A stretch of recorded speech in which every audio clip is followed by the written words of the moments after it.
ვოლგოგრადის, სმოლენსკი, იაროსლავი, კრასნოდარის მხარე, ჯამში რუსეთის 13 რეგიონი და ანექსირებული ყირიმი უკრაინული დრონების მასშტაბური საჰაერო იერიშების სამიზნე გახდა.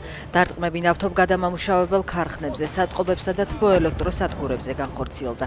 თავდასხმებს აფეთქებები და ხანძრები მოჰყვა. უკრაინის შეიარაღებულმა ძალებმა გაანადგურეს მილსადენი, რომლითაც რუსი სამხედროები კუპიანსკში შევიდნენ. ოკუპანტების ლოჯისტიკური არხი, რომელიც მათ უსაფრთხოდ გადაადგილების საშუალებას აძლევდა, უკრაინის დაზვერვამ აღმოაჩინა და მისი განადგურების ოპერაციაც დაგეგმა. მილსადენის განადგურებას 3 ტონა ასაფეთქებელი ნივთიერება დასჭირდა.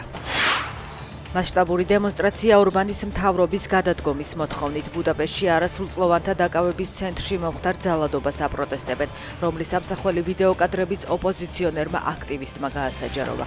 აქციის მონაწილეებმა ლოზუნგით დაიცავით ბავშვები, ვიქტორ ორბანის ადმინისტრაციისკენ მსვლელობა გამართეს და მას პოლიტიკური პასუხისმგებლობის აღებისკენ მოუწოდეს. ვიდეოკადრების გასაჯაროების შემდეგ ცენტრის დირექტორი გადადგა.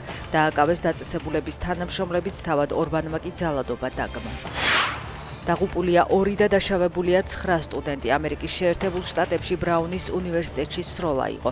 დაშავებულებიდან 6 კრიტიკულად მძიმე მდგომარეობაშია. თავდამსხმელი შემთხვევის ადგილიდან მიიმალა.